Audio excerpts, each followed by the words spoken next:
ജീവിതത്തിൽ പല ഘട്ടങ്ങളിലും പലരുടെയും ഉപദേശങ്ങളും നിർദ്ദേശങ്ങളുമൊക്കെ സ്വീകരിക്കുകയും അതിനനുസരിച്ച് പ്രവർത്തിക്കുകയും ചെയ്യുന്നവരാണ് നമ്മളെല്ലാം. ഉപദേശങ്ങൾക്കും നിർദ്ദേശങ്ങൾക്കും വലിയ വില നമ്മൾ കൽപ്പിക്കാറുണ്ട്. ദുനിയാവിൻ്റെ ഏതൊരു സാഹചര്യം നമ്മുടെ മുമ്പിൽ വന്നു നിൽക്കുമ്പോഴും അതിനെക്കുറിച്ചറിയുന്ന ആളുകളോട് നമ്മൾ ഉപദേശം തേടാറുണ്ട്. ഞാനൊരു 10 സെൻറ്റ് സ്ഥലം വാങ്ങുന്നുണ്ട്, ഇന്ന ഭാഗത്താണ്, എന്താണ് അതിനെക്കുറിച്ച് നിൻ്റെ അഭിപ്രായമെന്ന് നമ്മൾ ചോദിച്ച് അത് നല്ലതാണ് എന്ന് ഉറപ്പ് വരുത്തിയിട്ടാണ് നമ്മൾ അത്തരം ചില തീരുമാനങ്ങൾ ജീവിതത്തിൽ എടുക്കാറുള്ളത്. ഇത് വിശ്വാസിയുടെ ജീവിതത്തിൽ പരലോകവുമായി ബന്ധപ്പെട്ടാകുമ്പോൾ അതിന് വലിയ പ്രാധാന്യമുണ്ട് എന്നത് പരിശുദ്ധ ഖുർആൻ നമ്മെ ഓർമ്മപ്പെടുത്തുകയാണ്. അതുകൊണ്ടാണ് നബി സല്ലല്ലാഹു അലൈഹി വസല്ലമയുടെ അടുക്കലേക്ക് സ്വഹാബത്ത് പലപ്പോഴും കടന്നു വരും. എന്നിട്ട് അവർ പ്രവാചകനോട് പറയാറുണ്ട്, നബിയെ, നിങ്ങൾ ഞങ്ങളെ ഒന്ന് ഉപദേശിക്കണം. അല്ലെങ്കിൽ പ്രവാചകൻ ചില പ്രത്യേകമായ സാഹചര്യങ്ങളിൽ സ്വഹാബത്തിനെ കൂടെ ഇരുത്താറുണ്ട്. എന്നിട്ട് അവർക്ക് വേണ്ട ചില നിർദ്ദേശങ്ങൾ, ഉപദേശങ്ങൾ നബി സല്ലല്ലാഹു അലൈഹി വസല്ലമ അവർക്ക് പകർന്നു നൽകാറുണ്ട്. കാരണം ഒരു വിശ്വാസിയുടെ ജീവിതത്തിൽ ദുനിയാവിൻ്റെ കാര്യങ്ങളെക്കാൾ പരലോകത്തിൻ്റെ കാര്യങ്ങൾക്ക് അവൻ ഉപദേശങ്ങൾ സ്വീകരിക്കുക എന്നത് ഏറെ ഗൗരവപ്പെട്ടതാണ്. അതുകൊണ്ടാണല്ലോ പരിശുദ്ധ ഖുർആനിൽ അല്ലാഹു പറഞ്ഞത്, ഫദക്കിർ ഇൻ നഫഅത്തി ദിക്റ, നബിയെ, ഉപകാരം ജീവിതത്തിൽ ഉപദേശം ജീവിതത്തിൽ ഉപകാരപ്പെടുന്ന ആളുകൾക്ക് താങ്കൾ ഉപദേശം നൽകുക. സയദ്ദക്കറു മൻ യഖ്ശ, അങ്ങനെ ജീവിതത്തിൽ ആ ഉപദേശങ്ങൾ സ്വീകരിക്കുന്നവർ അവർ ഭയപ്പെട്ടുകൊണ്ട് അള്ളാഹുവിൻ്റെ കൽപ്പനകൾക്ക് വിധേയരായി ജീവിക്കുന്നത് നിനക്ക് കാണാം. എന്നാൽ വയതജന്നബുഹൽ അഷ്ഖ, ദൗർഭാഗ്യവാനായ ആളുകൾ അവർ ജീവിതത്തിൽ അത് സ്വീകരിക്കാതെ അതിനെ വിട്ട് തിരിഞ്ഞോടിപ്പോകുന്നവരായിട്ടും നിനക്ക് കാണുവാൻ സാധിക്കും. അല്ലദീ യസ്ലന്നാറൽ കുബ്ര, അവർ ജീവിതത്തിൽ ആ ഉപദേശങ്ങൾ സ്വീകരിക്കാത്തതിൻ്റെ പേരിൽ നാളെ പരലോകത്ത് ഭയാനകരമായ നരകത്തിൻ്റെ അവസ്ഥകളിലായിരിക്കുമെന്ന് അള്ളാഹു നമ്മെ ഓർമ്മപ്പെടുത്തുകയാണ്. അതുകൊണ്ട് പ്രിയപ്പെട്ടവരെ, ജീവിതത്തിൽ ഉപദേശങ്ങൾ സ്വീകരിക്കുക എന്നത് ഒരു വിശ്വാസിയേറെ ഗൗരവത്തോടു കൂടി കാണേണ്ടതാണ്. മഹാനായ റസൂൽ കരീം സല്ലല്ലാഹു അലൈഹി വസല്ലമ ഒരിക്കൽ അബൂദറുൽ ഗിഫാരി റളിയല്ലാഹുവിനെ വിളിച്ചുകൊണ്ട് അദ്ദേഹത്തിന് നൽകുന്ന 7 ഉപദേശങ്ങൾ ഒരു ഹദീസിൽ നമുക്ക് കാണുവാൻ സാധിക്കും. അദ്ദേഹം തന്നെ പറയുകയാണ്, അൻ അബീ ദർരിൻ ഖാല അമറനി ഖലീലി സല്ലല്ലാഹു അലൈഹി വസല്ലം ബിസബഇൻ, അല്ലാഹുവിൻ്റെ റസൂൽ സല്ലല്ലാഹു അലൈഹി വസല്ലമ ജീവിതത്തിൽ 7 കാര്യങ്ങൾ കൊണ്ട് എന്നെ ഉപദേശിച്ചു, എന്നോട് കൽപ്പിച്ചു എന്നാണ്. ഒന്നാമത്തത് എന്താ? അദ്ദേഹം പറയുകയാണ്, അമറനി ബിഹുബ്ബിൽ മസാകീനി വദ്ദുനൂബി മിൻഹും, അള്ളാഹുവിൻ്റെ പ്രവാചകൻ ഒന്നാമതായി എന്നോട് പറഞ്ഞത്, അബൂദർറേ, ജീവിതത്തിൽ നീ പാവപ്പെട്ടവരായ ആളുകളെ സ്നേഹിക്കണേ. അവരെ സ്നേഹിക്കുക മാത്രമല്ല, അവരോട് നീ അടുത്തു നിൽക്കുകയും ചെയ്യണേ. നബി സല്ലല്ലാഹു അലൈഹി വസല്ലമ തൻ്റെ പ്രിയപ്പെട്ട സ്വഹാബിക്ക് ഒന്നാമതായി നൽകുന്ന ഉപദേശമാണ്, പ്രിയമുള്ളവരെ, പാവപ്പെട്ട ആളുകളായിട്ടുള്ളവരെ നീ പരിഗണിക്കണം അബൂദർറേ. അവരെ പരിഗണിക്കുകയും അവരെ ചേർത്ത് പിടിക്കുകയും ചെയ്യണം എന്ന് നബി സല്ലല്ലാഹു അലൈഹി വസല്ലമ ഉപദേശിക്കുകയാണ്. പ്രിയപ്പെട്ടവരെ, ഇന്ന് സമൂഹത്തിൽ ഏറ്റവും കൂടുതൽ അവഗണിക്കപ്പെട്ടുകൊണ്ടിരിക്കുന്ന ആളുകൾ ആരാണെന്ന് ചോദിച്ചാൽ നമുക്കറിയാം, അത് പാവപ്പെട്ട മിസ്കീനുകളായ അല്ലെങ്കിൽ ജീവിതത്തിൽ ദരിദ്രരായി ജീവിക്കുന്ന ആളുകളാണ്, അല്ലേ? അവരെ പല ആളുകളും പരിഗണിക്കാറില്ല. അവർക്ക് ജീവിതത്തിൽ പല ആളുകളും ഒരു പ്രാധാന്യവും കൊടുക്കാറില്ല. എന്നാൽ സമ്പത്തുള്ള ഒരാളാണെങ്കിൽ അയാൾ ജീവിതത്തിൽ എത്ര വലിയ തോന്നിവാസിയാണെങ്കിലും അയാളെ പരിഗണിക്കാനും അയാളെ മാന്യനായി കാണാനുമൊക്കെ സമൂഹത്തിൽ എല്ലാവരും തയ്യാറാകും. ഒരു കല്യാണമുണ്ടായാൽ പലപ്പോഴും ജീവിതത്തിൽ ആ കല്യാണത്തിൽ നിന്ന് മാറ്റി നിർത്തപ്പെടുന്നവർ പലപ്പോഴും ദരിദ്രരായ ആളുകളാണ്. സമൂഹത്തിൽ എന്തെങ്കിലുമൊക്കെ ഒരു ഉയർച്ചയുണ്ടാകുന്ന അല്ലെങ്കിൽ ഒരു വളർച്ചയുണ്ടാകുന്ന മേഖലകൾ പലപ്പോഴും ആളുകൾ തിരഞ്ഞെടുക്കുമ്പോൾ അതിൽ നിന്ന് അകറ്റി നിർത്തുന്നവർ പലപ്പോഴും പാവപ്പെട്ടവരാണ്. എന്നാൽ അള്ളാഹുവിൻ്റെ പ്രവാചകൻ സല്ലല്ലാഹു അലൈഹി വസല്ലമ പഠിപ്പിക്കുകയാണ്, അബൂദർ, പാവങ്ങളെ ജീവിതത്തിൽ പരിഗണിക്കണേ. എന്തുകൊണ്ടാണ് പ്രിയപ്പെട്ടവരെ? നോക്കൂ നിങ്ങൾ, നബി സല്ലല്ലാഹു അലൈഹി വസല്ലമ ജീവിതത്തിൽ മക്കയിലും മദീനയിലും ഒക്കെ ജീവിക്കുന്ന സമയത്ത് പ്രവാചകനെ സഹായിക്കുവാനും പ്രവാചകന്റെ കൂടെ നിൽക്കുവാനും നബി സല്ലല്ലാഹു അലൈഹി വസല്ലമക്കും ഇസ്ലാമിനുമൊക്കെ അങ്ങേയറ്റത്തെ ഗുണമുണ്ടായത് പാവപ്പെട്ട ആളുകളായ കൊണ്ടായിരുന്നു എന്നത് ചരിത്രത്തിൽ നമ്മൾ വായിക്കുകയാണ്. അതുകൊണ്ട് തന്നെ ആ പാവപ്പെട്ടവരായ സാധുക്കളായ ആളുകൾക്ക് ഇസ്ലാം നൽകുന്ന പ്രാധാന്യം പ്രവാചകൻ സല്ലല്ലാഹു അലൈഹി വസല്ലമ ഒരു ഹദീസിലൂടെ നമുക്ക് പഠിപ്പിച്ചു തരികയാണ്. അല്ലേ? പ്രവാചകൻ ഇരിക്കുന്ന സമയത്തതാ ആ സദസ്സിൻ്റെ മുമ്പിലൂടെ വലിയ സമ്പത്തുള്ള ധനികനായ ഒരു മനുഷ്യൻ ഇങ്ങനെ കടന്നു പോകുകയാണ്. സ്വഹാബത്തിനെ വിളിച്ചിട്ട് അല്ലാഹുവിൻ്റെ റസൂൽ ചോദിക്കുന്നുണ്ട്, സ്വഹാബ, അയാളെക്കുറിച്ച് നിങ്ങളുടെ അഭിപ്രായം എന്താണ്? ആ കടന്നുപോയ സമ്പന്നനായ വ്യക്തിയെക്കുറിച്ച് നിങ്ങളുടെ അഭിപ്രായം എന്താണ്? നബി സല്ലല്ലാഹു അലൈഹി വസല്ലമയോട് അവർ പറഞ്ഞു, നബിയെ, അദ്ദേഹം സമൂഹത്തിൽ ഒരു മാന്യനായ വ്യക്തിയാണ്. അദ്ദേഹം ആരെയെങ്കിലും വിവാഹം അന്വേഷിച്ചാൽ അദ്ദേഹത്തിന് ആര് വേണമെങ്കിലും വിവാഹം ചെയ്തു കൊടുക്കും. അദ്ദേഹത്തിൻ്റെ ശുപാർശ എല്ലാവരും സ്വീകരിക്കും. അദ്ദേഹത്തെ എല്ലാവരും പരിഗണിക്കും. അങ്ങനെയുള്ളൊരു വ്യക്തിയാണ്. ശരി, ഒരൽപ്പസമയം കഴിഞ്ഞപ്പോൾ മുസ്ലിമീങ്ങളുടെ കൂട്ടത്തിലെ സാധുവായ ഒരു മനുഷ്യൻ അവരുടെ മുമ്പിലൂടെ കടന്നു പോകുകയാണ്. അല്ലാഹുവിൻ്റെ പ്രവാചകൻ സല്ലല്ലാഹു അലൈഹി വസല്ലം ചോദിച്ചു, സ്വഹാബ, ആ വ്യക്തിയെക്കുറിച്ച് നിങ്ങളുടെ അഭിപ്രായം എന്താണ്? അല്ലാഹുവിൻ്റെ റസൂലിനോട് അവർ പറഞ്ഞത്, വല്ലാഹി യാ റസൂലല്ലാഹ്, അല്ലാഹുവിൻ്റെ പ്രവാചകരെ, അല്ലാഹുവാണ് സത്യം, ഹാദാ മിൻ ഫുഖറാഇൽ മുസ്ലിമീൻ, അത് മുസ്ലിമീങ്ങളുടെ ഒരു പാവപ്പെട്ടവനാണ് നബിയെ, അത് മുസ്ലിമീങ്ങളുടെ ഒരു സാധുവാണ് നബിയെ. അദ്ദേഹത്തിനെ കുറിച്ച് പറയുകയാണെങ്കിൽ ഹാദാ ഹരിയും മിൻ ഖതബ ലം യുൻകഹ്, അദ്ദേഹത്തിന് ആരെങ്കിലും ഒരു വിവാഹാലോചന കൊണ്ടുവന്നാൽ പലപ്പോഴും അദ്ദേഹത്തിനൊന്നും ആരും വിവാഹം ചെയ്തു കൊടുക്കുകയില്ല, കാരണം സാധുവാണ്. അതുപോലെ തന്നെ വഇൻ ശഫഅ ലാ യുശഫഅ, അദ്ദേഹം എന്തെങ്കിലും ഒരു ശുപാർശ പറഞ്ഞാൽ അത് ആളുകൾ പരിഗണിക്കുകയില്ല. വഇൻ കാല ലാ യസ്മഅ ലിഖൗലിഹി, അദ്ദേഹം പറയുന്നത് പോലും ആളുകൾ പലപ്പോഴും പരിഗണിക്കുകയില്ല എന്ന് നബി സല്ലല്ലാഹു അലൈഹി വസല്ലമയോട് സ്വഹാബത്ത് പറയാൻ. ഈ വാചകം കേട്ടപ്പോൾ അല്ലാഹുവിൻ്റെ റസൂൽ സല്ലല്ലാഹു അലൈഹി വസല്ലമ തിരിച്ചു പറയുന്ന ഒരു വാചകമുണ്ട്, എങ്കിൽ ലഹാദാ ഖൈറും മിൻ മിൽഇൽ അർളി മിസ്ല ഹാദാ, ആദ്യം കടന്നുപോയ വ്യക്തി, അദ്ദേഹത്തെ പോലെയുള്ളവർ ഈ ഭൂമിയിൽ ഒരുപാടുണ്ടെങ്കിലും ലഹാദാ ഖൈറുൻ, ഈ ദുനിയാവിൽ ഏറ്റവും ഉത്തമനായ വ്യക്തി അതീ സാധുവാണ്, അതീ പാവപ്പെട്ടവനാണ്. സമ്പത്ത് കൊണ്ടല്ല റബ്ബിൻ്റെ അടുക്കൽ പരിഗണനയുണ്ടാകുന്നത്. അവൻ മുസ്ലിമാണോ, അവൻ നല്ലവനാണോ, ജീവിതത്തിൽ പണമില്ലെങ്കിലും സാധുവാണെങ്കിലും അള്ളാഹുവിനെ ഭയപ്പെട്ട് ജീവിക്കുന്നവനാണോ, എങ്കിൽ അവനാണ് ഈ കടന്നുപോയ ആളുകളെക്കാൾ. ലോകത്തൊരുപാട് അത്തരത്തിലുള്ള ആളുകളുണ്ടെങ്കിലും പ്രവാചകന്റെയും അള്ളാഹുവിൻ്റെയും ഒക്കെ അടുക്കൽ സ്ഥാനമുള്ളത് എന്ന് നബി സല്ലല്ലാഹു അലൈഹി വസല്ലമ പഠിപ്പിക്കുകയാണ്. അല്ലേ? അതുകൊണ്ടാണല്ലോ പ്രിയപ്പെട്ടവരെ, പ്രവാചകൻ അവരെ പരിഗണിച്ചതിൻ്റെ ഒരുപാട് ഉദാഹരണങ്ങൾ ഇസ്ലാമിക ചരിത്രത്തിൽ നമുക്ക് കാണാം. പ്രവാചകന്റെ പ്രാർത്ഥന തന്നെ നോക്കൂ നിങ്ങൾ. അല്ലേ? മഹാനായ അബൂ സഈദുൽ ഖുദരി റളിയല്ലാഹു അൻഹു ഉദ്ധരിക്കുന്ന ഒരു ഹദീസിൽ അല്ലാഹുവിൻ്റെ പ്രവാചകൻ പറയുകയാണ്, അഹിബ്ബു അൽ മസാകീൻ, നിങ്ങൾ പാവപ്പെട്ടവരെ ജീവിതത്തിൽ സ്നേഹിക്കണേ. എന്നിട്ട് പ്രവാചകൻ പറയുകയാണ്, ഫഇന്നി സമീഅതു റസൂലല്ലാഹി സ്വല്ലല്ലാഹു അലൈഹി വസല്ലം യഖൂൽ, കാരണം അല്ലാഹുവിൻ്റെ പ്രവാചകൻ പറയുന്നതായി ഞാൻ കേട്ടിട്ടുണ്ട്. അബൂ സഈദുൽ ഖുദരി പറയുകയാണ്, മനുഷ്യരെ നിങ്ങൾ പാവപ്പെട്ടവരെ സ്നേഹിക്കണേ. എന്തുകൊണ്ടാണെന്നറിയുമോ? അള്ളാഹിൻ്റെ റസൂല് പറയുന്നത് ഞാൻ കേട്ടിട്ടുണ്ട്. എന്താണ്? പ്രവാചകൻ തൻ്റെ പ്രാർത്ഥനയിലാണ് അത് പറഞ്ഞത്. അല്ലാഹുമ്മ അഹീനി മിസ്കീന, അല്ലാഹുവേ നീ എന്നെ ഒരു സാധുവായി ജീവിപ്പിക്കണേ റബ്ബേ. വാമിതിനി മിസ്കീന, നീ എന്നെ ഒരു സാധുവായി മരിപ്പിക്കണേ റബ്ബേ. വഹ്ശുർനി ഫീ സുംറത്തിൽ മസാകീൻ, നാളെ പരലോകത്ത് പാവപ്പെട്ടവരായ സാധുക്കളായ ആളുകളെ ഉയർത്തെഴുന്നേൽപ്പിക്കുമ്പോൾ അവരുടെ കൂട്ടത്തിൽ എന്നെയും നീ ഉയർത്തെഴുന്നേൽപ്പിക്കണേ റബ്ബേ എന്ന് അള്ളാഹിൻ്റെ റസൂല് പ്രാർത്ഥിക്കുന്നത് ഞാൻ കേട്ടിട്ടുണ്ട് സ്വഹാബ. അല്ലേ?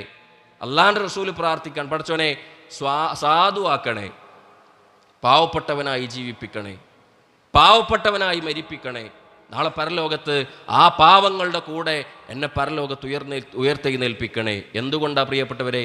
നബി സല്ലല്ലാഹു അലൈഹി വസല്ലം പറഞ്ഞല്ലോ, പരലോകത്ത് സമ്പന്നരായ ആളുകൾ സ്വർഗത്തിൽ പ്രവേശിക്കുന്നതിൻ്റെ 500 വർഷം മുമ്പ് സാധുക്കളായ ആളുകളെ അള്ളാഹു സ്വർഗത്തിൽ പ്രവേശിപ്പിക്കുമെന്നാണ്. അത്രയും വലിയ മഹത്വം അള്ളാഹുവിൻ്റെ പ്രവാചകൻ സല്ലല്ലാഹു അലൈഹി വസല്ലം മിസ്കീനുകളായ പാവപ്പെട്ടവരായ ആളുകൾക്ക് നൽകിയതായി ഇസ്ലാമിക ചരിത്രത്തിൽ നമുക്ക് കാണുവാൻ സാധിക്കും. അതിൻ്റെ അർത്ഥം സമ്പത്തൊന്നും വേണ്ട എന്നല്ല, അധ്വാനിക്കണ്ട എന്നല്ല, സമ്പത്തിന് വേണ്ടി ആഗ്രഹിക്കണ്ട, അതിനു വേണ്ടി പണിയെടുക്കണ്ട എന്നല്ല, മറിച്ച് അതൊക്കെയും ജീവിതത്തിൽ ആവശ്യമാണ്. പക്ഷേ സാധുക്കളായി ജീവിക്കുന്നവരെ പരിഗണിക്കാനും അവരെ സ്നേഹിക്കാനും അവരെ ചേർത്ത് പിടിക്കാനും ഒരു വിശ്വാസിക്ക് സാധിക്കണമെന്ന് നബി സല്ലല്ലാഹു അലൈഹി വസല്ലമ ഇതിലൂടെ നമ്മെ പഠിപ്പിക്കുകയാണ്. ഇനി നോക്കൂ നിങ്ങൾ, രണ്ടാമത്തൊരു കാര്യം അള്ളാഹുവിൻ്റെ പ്രവാചകൻ തൻ്റെ സ്വഹാബിക്ക് പഠിപ്പിച്ചു കൊടുക്കുന്നത് വഅമറനി അൻ അൻളുറ ഇലാ മൻ ഹുവ ദൂനി വലാ അൻളുറ ഇലാ മൻ ഹുവ ഫൗഖി. എൻ്റെ പ്രവാചകൻ എന്നോട് പറഞ്ഞു, ജീവിതത്തിൽ നീ നിന്നെക്കാൾ താഴെയുള്ളവരിലേക്ക് നോക്കണേ, നിന്നെക്കാൾ ഉയർന്നവരിലേക്ക് നീ നോക്കിപ്പോകരുത്. അഥവാ ജീവിതത്തിൻ്റെ സാഹചര്യങ്ങളും ജീവിതത്തിൻ്റെ അലങ്കാരങ്ങളും നിന്നെക്കാൾ കുറവുള്ള പാവപ്പെട്ടവരായ ആളുകളെ നോക്കിക്കൊണ്ട് നീ ജീവിക്കണം. നിന്നെക്കാൾ ഉയർന്ന മേഖലയിൽ ജീവിക്കുന്ന വലിയ സാമ്പത്തികമായ ആഡംബരങ്ങളിൽ കഴിഞ്ഞു പോകുന്ന ആളുകളെയല്ല നീ ജീവിതത്തിൽ നോക്കേണ്ടത്. എന്തുകൊണ്ടാ? മറ്റൊരു ഹദീസിൽ അല്ലാഹു റസൂൽ പറഞ്ഞല്ലോ, ഫഇന്നഹു വജ്ദറു അല്ലാ തസ്ദറു നിഅമത്തല്ലാഹി അലൈക്കും. നിങ്ങൾക്ക് ജീവിതത്തിൽ അള്ളാഹു നൽകിയ അനുഗ്രഹങ്ങളൊന്നും ചെറുതല്ല എന്ന് ബോധ്യപ്പെടാൻ വേണ്ടിയാണത്. അല്ലേ? ജീവിതത്തിൽ നമുക്കല്ലാഹു നൽകിയ അനുഗ്രഹങ്ങളൊന്നും ചെറുതല്ല എന്ന് ബോധ്യപ്പെടണമെങ്കിൽ അതിനുള്ള ഏറ്റവും വലിയ മാർഗം അല്ലാഹു റസൂൽ പഠിപ്പിച്ചത് നമ്മളെക്കാൾ ജീവിത നിലവാരം താഴ്ന്ന ആളുകളെ പരിഗണിച്ചുകൊണ്ട് അവരെ കണ്ടുകൊണ്ട് ജീവിക്കുക എന്നുള്ളതാണ്. നമ്മളെക്കാൾ ജീവിത സൗകര്യങ്ങൾ ഉയർന്നു നിൽക്കുന്ന, ആഡംബരങ്ങളിലും അത്യാധുനിക സൗകര്യങ്ങളിലും ജീവിക്കുന്ന ആളുകളെ കണ്ട് മനസ്സിലൊരു പ്രയാസത്തോടുകൂടി നിരാശയോടുകൂടി ജീവിക്കുന്ന സാഹചര്യം ഉണ്ടാകരുത് എന്നാണ്. അല്ലേ? ഇന്ന് പലപ്പോഴും സമൂഹത്തിൽ ഏറ്റവും കൂടുതൽ നമ്മൾ കണ്ടുകൊണ്ടിരിക്കുന്ന ഒരു സാഹചര്യം ഇതാണ്. എങ്ങനെയെങ്കിലുമൊക്കെ പണം ഉണ്ടാക്കണം, എങ്ങനെയെങ്കിലുമൊക്കെ ജീവിതത്തിൻ്റെ നിലവാരം വർദ്ധിപ്പിക്കണം. അല്ലേ? അയൽവാസിയുടെ വീടും അയൽവാസിയുടെ വാഹനവും അയൽവാസിയുടെ ജോലിയും ഒക്കെ കാണുമ്പോൾ ജീവിതത്തിൽ മനുഷ്യന് ആർത്തിയും അത്യാർത്തിയും വർദ്ധിച്ചു കൊണ്ടിരിക്കുകയാണ്. എന്നിട്ട് പരാതിയും പരിഭവങ്ങളുമായി ജീവിതത്തിൽ മുന്നോട്ട് പോകുകയാണ്. പ്രിയപ്പെട്ടവരെ, ആയിരക്കണക്കിന് അനുഗ്രഹങ്ങൾ ആസ്വദിക്കുമ്പോഴും മനുഷ്യൻ ടെൻഷനാണ്. എൻ്റെ ജീവിതത്തിൽ എനിക്കതില്ലല്ലോ, എനിക്കിതില്ലല്ലോ, എനിക്ക് മറ്റേതില്ലല്ലോ, മറിച്ചതില്ലല്ലോ, ഇങ്ങനെ പറഞ്ഞ് ജീവിതത്തിലുള്ള അനുഗ്രഹങ്ങൾ എന്താണെന്ന് ബോധ്യപ്പെടാതെ, അതിന് നന്ദി കാണിക്കാതെ, ഇല്ലാത്ത അനുഗ്രഹങ്ങൾക്ക് വേണ്ടി ജീവിതത്തിൽ മനുഷ്യൻ ഓടിക്കൊണ്ടിരിക്കുകയാണ്, അതിനുവേണ്ടി അധ്വാനിച്ചു കൊണ്ടിരിക്കുകയാണ്. അല്ലേ? അള്ളാഹുവിൻ്റെ പ്രവാചകൻ സല്ലല്ലാഹു അലൈഹി വസല്ലമ അവിടെയാണ് നമ്മെ ഓർമ്മപ്പെടുത്തിയത്, ഒരാളുടെ ജീവിതത്തിൻ്റെ ഐശ്വര്യം എന്ന് പറയുന്നത് അത് മനസ്സിൻ്റെ സംതൃപ്തിയാണ്. ഗിനൻ നഫ്സ്, മനുഷ്യൻ്റെ മനസ്സുകൊണ്ട് അവന് സമ്പന്നനാകാൻ കഴിയും. ഉള്ളത് കൊണ്ട് തൃപ്തിപ്പെട്ട് ഇതെൻ്റെ റബ്ബെനിക്ക് നൽകിയതാണ്. ജീവിതത്തിൽ ഒരു നല്ല അത്യാവശ്യം നല്ലൊരു വീടുണ്ടാവുമ്പോഴും അതിനേക്കാൾ വലിയൊരു ആഡംബര വീടുണ്ടാക്കണം എന്നാലോചിക്കുമ്പോഴാണ് പലപ്പോഴും ജീവിതത്തിൽ നന്ദി കാണിക്കാൻ കഴിയാതെ പോകുന്നത്. കടവരാന്തകളിൽ കടന്നുറങ്ങുന്ന, അല്ലേ, ആ കടയുടെ ഷട്ടറൊന്ന് താഴ്ത്തിയാൽ അവിടെ ഒന്ന് തലചായ്ക്കാമെന്ന് വിചാരിക്കുന്ന ആയിരക്കണക്കിന് ആളുകൾ ജീവിക്കുന്ന ലോകത്ത് എനിക്ക് മഴയും വെയിലും കൊള്ളാതെ എൻ്റെ റബ്ബെനിക്ക് നൽകിയ വീട്ടിൽ സുഖസുന്ദരമായി ജീവിക്കാൻ എനിക്ക് പറ്റുന്നുണ്ടല്ലോ, അൽഹംദുലില്ലാ എന്ന് പറയുമ്പോഴാണ് ജീവിതത്തിൽ ഐശ്വര്യമുള്ള ഒരു വ്യക്തിയായി നമ്മൾ മാറുക എന്നാണ്. അതുകൊണ്ടാണല്ലോ പരിശുദ്ധ ഖുർആനിൽ അല്ലാഹു പറഞ്ഞത്, വലാ തമുദ്ദന്ന ഐനൈക ഇലാ മാ മത്തഅനാ ബിഹി. നബിയേ, ജീവിതത്തിൽ പലരും പല അനുഗ്രഹങ്ങൾക്കും, പല രൂപത്തിലുള്ള അനുഗ്രഹങ്ങൾ പല വിഭാഗത്തിനും നാം പരീക്ഷണമായി കൊടുത്തിരിക്കുകയാണ്. അതുകൊണ്ട് അതിലേക്ക് താങ്കൾ കണ്ണ് പായിപ്പിക്കേണ്ടതില്ല. അല്ലേ? ലോകത്തിനോട് ലോകത്തിൻ്റെ രക്ഷിതാവ് പറയുന്ന ഏറ്റവും വലിയ പരിഹാരമാണ് അസൂയയില്ലാതെ, മറ്റുള്ളവരുടേതിൽ ആർത്തിയില്ലാതെ ജീവിക്കാനുള്ള ഏറ്റവും വലിയ പരിഹാരം. എന്നിട്ട് അല്ലാഹു പറയാൻ, അസ്വാജം മിൻഹും സഹറത്തുൽ ഹയാത്തിദ് ദുനിയാ ലിനഫ്തിനഹും ഫീഹി. ആ അനുഗ്രഹങ്ങളും സൗകര്യങ്ങളും നാം അവർക്ക് നൽകിയതെന്തിനാ? അവരെ പരീക്ഷിക്കാൻ വേണ്ടിയാണ്. അവർ ജീവിതത്തിൽ നന്ദി കാണിക്കുന്നുണ്ടോ, അതല്ല നന്ദികേട് കാണിച്ചുകൊണ്ടാണോ ജീവിക്കുന്നത് എന്ന് പരിശോധിക്കാൻ വേണ്ടിയാണ്. വരിസ്ഖു റബ്ബിക ഖൈറും വഅബ്ഖാ. നിന്റെ രക്ഷിതാവ് നിനക്ക് നൽകിയ റിസ്ഖുണ്ടല്ലോ, നിന്റെ റബ്ബ് നിനക്ക് നൽകിയ ഉപജീവനമുണ്ടല്ലോ, അതാണ് ഏറ്റവും ഉത്തമമായതും എന്നെന്നും ബാക്കിയാകുന്നതും. ആ അനുഗ്രഹത്തിന് നന്ദി കാണിച്ച് ആ റബ്ബിന് ഇഷ്ടപ്പെട്ട ജീവിതം നയിക്കാൻ നീ ശ്രദ്ധിക്കണമെന്ന് അള്ളാഹു ഓർമ്മപ്പെടുത്തുകയാണ്. അതുകൊണ്ട് പ്രിയപ്പെട്ടവരെ, ഉള്ളതിൽ തൃപ്തിപ്പെട്ടുകൊണ്ട് ജീവിക്കാൻ നമുക്ക് സാധിക്കണം. അതാണ് ഒരു വിശ്വാസിക്ക് അള്ളാഹു റസൂൽ നൽകുന്ന ഉപദേശം. മൂന്നാമത്തെ നോക്കൂ നിങ്ങൾ, വാമറനി അന്നസിലർ റഹിമ വൈൻ അദ്ബർത. അബൂദർറേ, നീ നിന്റെ ജീവിതത്തിൽ കുടുംബ ബന്ധങ്ങളെ ചേർത്ത് പിടിക്കണേ. അവർ നിന്നോട് എതിരായാലും അവർ നിനക്കിഷ്ടമില്ലാത്ത രൂപത്തിലാണ് നിന്നോട് പെരുമാറുന്നതെങ്കിലും, അല്ലേ, കുടുംബബന്ധം ചേർത്ത് പിടിക്കണം. ഇന്ന് പലപ്പോഴും സമൂഹത്തിൽ നമ്മൾ കണ്ടുകൊണ്ടിരിക്കുന്ന മറ്റൊരു പ്രശ്നമാണത്. ചെറിയ ചെറിയ കാരണങ്ങളുടെ പേരിൽ, നിസാരമായ കാര്യങ്ങളുടെ പേരിൽ ജ്യേഷ്ഠനും അനിയനും മിണ്ടാതെ ജീവിക്കുന്നു. കുടുംബങ്ങളിൽപ്പെട്ട പല ആളുകളും കണ്ടാൽ മിണ്ടാത്ത, സലാം പറയാത്ത, മുഖത്ത് നോക്കിയൊന്ന് പുഞ്ചിരിക്കാൻ പോലും ജീവിതത്തിൽ കഴിയാത്തവരായി, അങ്ങേയറ്റത്തെ കഠിനഹൃദയന്മാരായി ജീവിതത്തിൽ മുന്നോട്ട് പോകുകയാണ്. എന്തേ കാരണം? എന്തോ ഒരു ചെറിയ വാക്ക്, അല്ലേ, എന്തോ ഒരു ചെറിയ സംസാരത്തിൻ്റെ പേരിൽ കാലങ്ങളായി, വർഷങ്ങളായി ജീവിതത്തിൽ കുടുംബബന്ധം വിച്ഛേദിച്ച് അങ്ങനെ പ്രയാസത്തിൻ്റെയും പ്രതിസന്ധിയുടെയും ഒക്കെ ഒരു മാനസികാവസ്ഥയിലൂടെ മുന്നോട്ട് പോകുന്നവർ. അല്ലാഹു റസൂൽ പറയാ, നിന്നോട് കുടുംബബന്ധം ചേർക്കുന്നവരിലേക്ക് നീ ചേർക്കണമെന്നല്ല.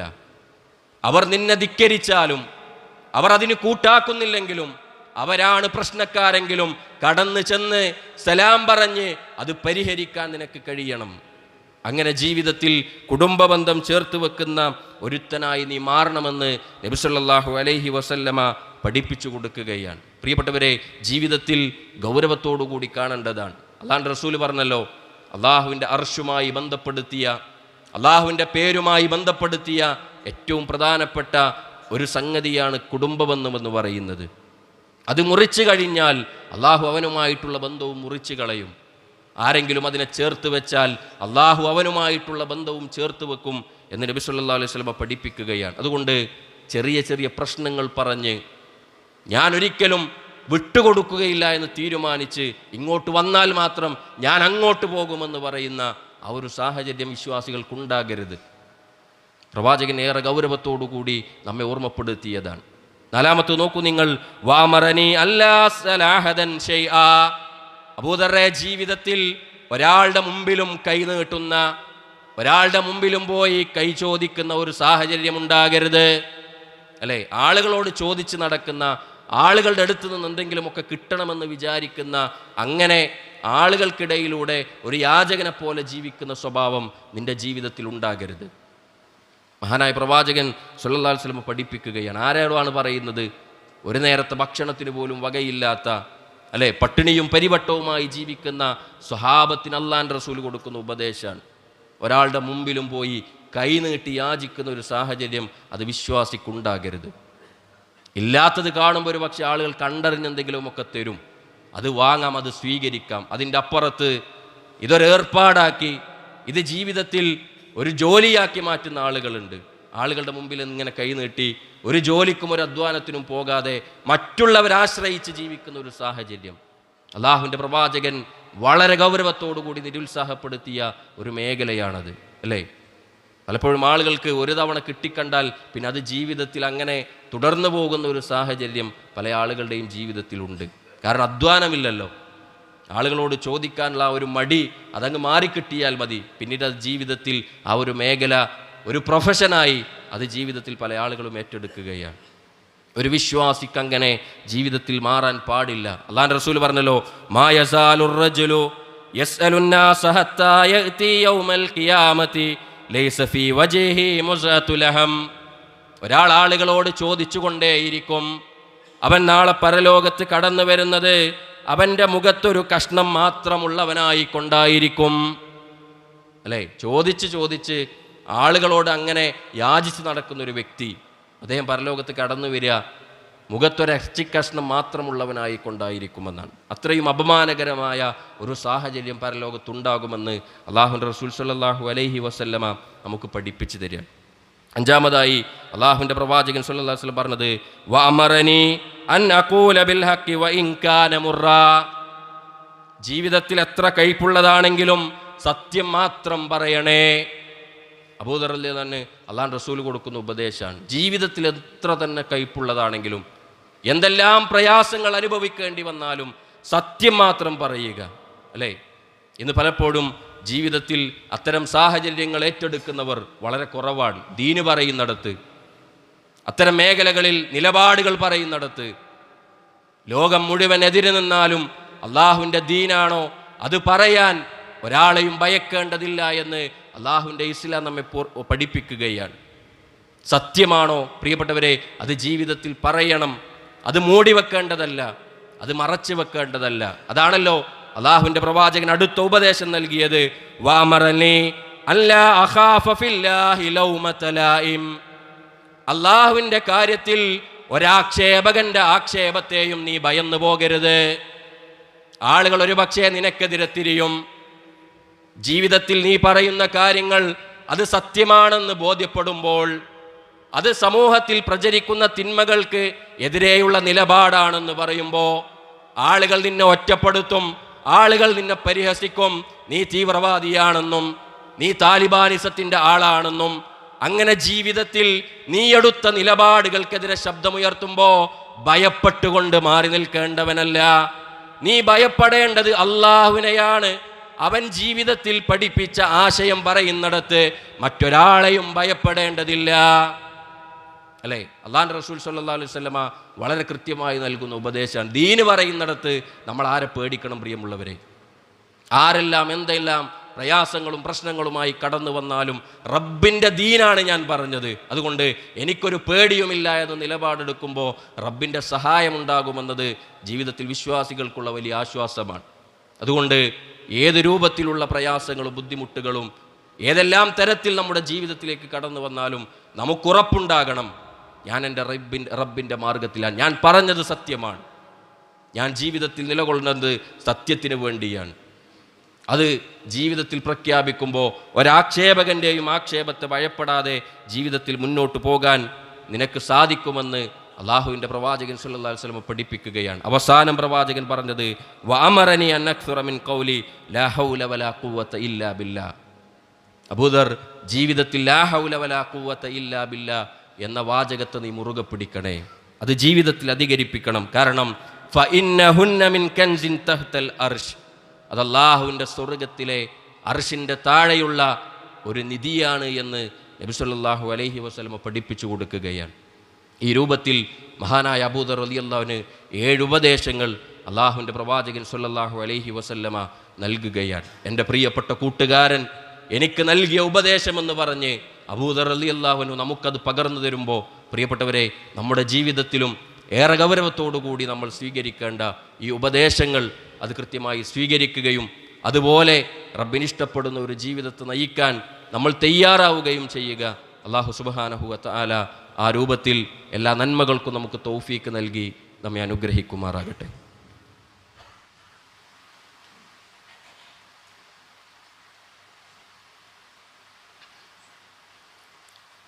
ബിസ്മില്ലാ അൽഹംദുലില്ലാഹി അൽദി ഹദാനാ ലിഹാദാ വമാ കുന്നാ ലിനഹ്തദിയ ലൗലാ അൻ ഹദാനല്ലാഹ് വസ്സലാത്തു വസ്സലാമു അലാ റസൂലില്ലാഹ് വഅലാ ആലിഹി വസഹ്ബിഹി അജ്മഈൻ അമ്മാ ബഅദ്.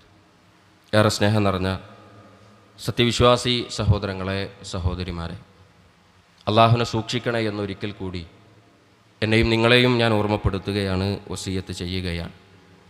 അള്ളാഹുവിൻ്റെ അതിമഹത്തായ അനുഗ്രഹത്താൽ അള്ളാഹു ഏറെ പവിത്രമാക്കിയ മുഹറം മാസത്തിലൂടെയാണ് നാം മുന്നോട്ട് പോയിക്കൊണ്ടിരിക്കുന്നത്. ധാരാളം മഹത്വങ്ങൾ നബി സല്ലല്ലാഹു അലൈഹി വസല്ലമ പഠിപ്പിച്ച ഷഹറുല്ലാഹി മുഹറം, അള്ളാഹുവിൻ്റെ മാസമാകുന്ന മുഹറം എന്ന് നബി സല്ലല്ലാഹു അലൈഹി വസല്ലമ ഓർമ്മപ്പെടുത്തിയ ഒരു മാസമാണ്. അതുകൊണ്ട് തന്നെ ആ മാസത്തിൽ ധാരാളം നന്മകൾ ചെയ്യാൻ വിശ്വാസികളായ നമ്മൾ ഓരോരുത്തരും ശ്രദ്ധിക്കേണ്ടതുണ്ട്. ആ മാസത്തിൽ അള്ളാഹുവിൻ്റെ റസൂല് പഠിപ്പിച്ച ഏറ്റവും പ്രബലമായ സുന്നത്ത് എന്ന് പറയുന്നത് നമ്മളെല്ലാവരും മനസ്സിലാക്കിയതുപോലെ മുഹറം 9-ൻ്റെയും 10-ൻ്റെയും നോമ്പുകൾ തന്നെയാണ്. അള്ളാഹുവിൻ്റെ റസൂൽ സല്ലല്ലാഹു അലൈഹി വസല്ലം പറഞ്ഞത് ലഇൻ ബഖീതു ഇലാ ഖാബിലിൽ ലഅസൂമന്ന താസിഅ. മരിക്കുന്നതിൻ്റെ ആ ഒരു വർഷം മുമ്പ് അള്ളാഹുവിൻ്റെ പ്രവാചകൻ പറഞ്ഞു, അടുത്തൊരു വർഷം ഞാൻ ജീവിച്ചിരിക്കുകയാണ് എങ്കിൽ മുഹറം 9 കൂടി ഞാൻ നോമ്പെടുക്കും എന്നത് പ്രവാചകൻ്റെ ഹദീസുകളിൽ നമുക്ക് കാണാം. പക്ഷേ അല്ലാഹുവിൻ്റെ റസൂൽ സ്വല്ലല്ലാഹു അലൈഹി വസല്ലം അതിനു മുമ്പ് വഫാത്തായി. അതുകൊണ്ട് തന്നെ ആ ഒരു മുഹറം 9 നോമ്പും പ്രവാചകൻ്റെ കൽപ്പനയിൽപ്പെട്ടതുകൊണ്ട് നമ്മളും അത് ജീവിതത്തിൽ സ്വീകരിക്കുക എന്നത് വളരെ പ്രധാനമാണ്. അതുപോലെ തന്നെ മുഹറം 10 ഒരു പ്രത്യേകതയായി അതിൻ്റെ ആ നോമ്പിൻ്റെ മഹത്വമായി നബി സല്ലല്ലാഹു അലൈഹി വസല്ലം പഠിപ്പിച്ചത് സിയാമു യൗമി ആശൂറ അഹ്തസിബു അലല്ലാഹി അൻ യുകഫിറ സനതല്ലതി ഖബ്ലഹു. ആശൂറ എന്ന് പറയുന്ന മുഹറം 10 നോമ്പ് അത് കഴിഞ്ഞ ഒരു വർഷത്തെ ചെറുപാപങ്ങൾ അല്ലാഹു സുബ്ഹാനഹു വ തആല നമുക്ക് മായ്ച്ചു തരും എന്ന് ഞാൻ ആഗ്രഹിക്കുന്നു എന്ന് അല്ലാഹുവിൻ്റെ റസൂൽ പഠിപ്പിച്ച നോമ്പാണ്. അതുകൊണ്ട് തന്നെ അല്ലാഹുവിൻ്റെ റസൂലിൻ്റെ മറ്റൊരു ഹദീസിൽ കാണാം, റമളാൻ കഴിഞ്ഞാൽ നബി സല്ലല്ലാഹു അലൈഹി വസല്ലം ഏറ്റവും കൂടുതൽ നോമ്പിന് പ്രതിഫലം പറഞ്ഞ ആ ഒരു മാസമാണ് മുഹറത്തിലെ നോമ്പ് എന്നത്. അതുകൊണ്ട് തന്നെ ആ നോമ്പിനെ നമ്മൾ ജീവിതത്തിൽ സ്വീകരിക്കാൻ നമ്മൾ ഓരോരുത്തരും തയ്യാറാവുക. അതോടൊപ്പം മറ്റുള്ള ഇബാദത്തുകളും നമ്മുടെ ജീവിതത്തിൽ അധികരിപ്പിക്കാൻ നമ്മൾ പരിശ്രമിക്കുക. നമ്മെ സംബന്ധിച്ചിടത്തോളം നമ്മുടെ നാട്ടിൽ മാസപ്പിറവി കണ്ടത് പ്രകാരം നമുക്ക് മുഹറം 9 വരുന്നത് ഞായറാഴ്ചയും അതുപോലെ തന്നെ മുഹറം 10 വരുന്നത് തിങ്കളാഴ്ചയുമാണ്. ആ രൂപത്തിൽ നമ്മളതിനെ സ്വീകരിക്കാൻ നമ്മൾ തയ്യാറാവുക. അല്ലാഹു സുബ്ഹാനഹു വ തആല എല്ലാ നന്മകൾക്കും നമുക്ക് തൗഫീക്ക് നൽകി നമ്മെ അനുഗ്രഹിക്കുമാറാകട്ടെ. നമ്മുടെ ജീവിതത്തിൽ അറിഞ്ഞും അറിയാതെയും സംഭവിച്ചു പോയ തിന്മകൾ അല്ലാഹു നമുക്ക് വിട്ടുപുറത്ത് മാപ്പാക്കി നൽകുമാറാകട്ടെ. മാരകമായ രോഗങ്ങൾ കൊണ്ട് പ്രയാസമനുഭവിക്കുന്ന ധാരാളം സഹോദരങ്ങൾ നമ്മുടെയൊക്കെ കൂട്ടത്തിലും കുടുംബത്തിലുമുണ്ട്. അല്ലാഹു അവരുടെ രോഗങ്ങൾക്ക് പരിപൂർണ്ണ ശിഫ നൽകി അനുഗ്രഹിക്കുമാറാകട്ടെ. നമ്മുടെ മാതാപിതാക്കളിൽ നിന്ന്, കുടുംബങ്ങളിൽ നിന്ന്, പ്രിയപ്പെട്ടവരിൽ നിന്ന് മരണപ്പെട്ടു പോയ ധാരാളം ആളുകൾ അല്ലാഹു അവരുടെ ഖബറിടങ്ങളെ വിശാലമാക്കി കൊടുക്കുകയും അവരെയും നമ്മെയും അല്ലാഹുവിൻ്റെ സ്വർഗ്ഗത്തിൽ ജന്നാത്തുൽ ഫിർദൗസിൽ ഒരുമിച്ച് കൂട്ടി അനുഗ്രഹിക്കുകയും ചെയ്യുമാറാകട്ടെ. ലോകത്തിൻ്റെ വിവിധ ഭാഗങ്ങളിൽ മുസ്ലിമീങ്ങളായതിൻ്റെ പേരിൽ പീഡനങ്ങളും ദുരിതങ്ങളും അനുഭവിക്കുന്ന ധാരാളം സഹോദരങ്ങളുണ്ട്. അല്ലാഹു അവർക്ക് അല്ലാഹുവിൻ്റെ സഹായം എത്രയും വേഗത്തിൽ പ്രദാനം ചെയ്യുമാറാകട്ടെ. അല്ലാഹുമ്മ ഗ്ഫിർ ലിൽ മുഅ്മിനീന വൽ മുഅ്മിനാത്ത് വൽ മുസ്ലിമീന വൽ മുസ്ലിമാത്ത് അൽഅഹ്യാഇ മിൻഹും വൽ അംവാത്ത് ഇന്നക മുജീബുദ് ദഅവാതി യാ ഖാദിയൽ ഹാജാത്ത്. അല്ലാഹുമ്മ അജിർനാ മിനൻ നാർ, അല്ലാഹുമ്മ അജിർനാ മിനൻ നാർ, അല്ലാഹുമ്മ അജിർനാ വ അജിർ വാലിദൈനാ മിനൻ നാർ. ആമീൻ ആമീൻ ബിറഹ്മതിക യാ അർഹമർ റഹീമീൻ. വൽഹംദുലില്ലാഹി റബ്ബിൽ ആലമീൻ. വസല്ലല്ലാഹു അലാ നബിയ്യിനാ മുഹമ്മദ്.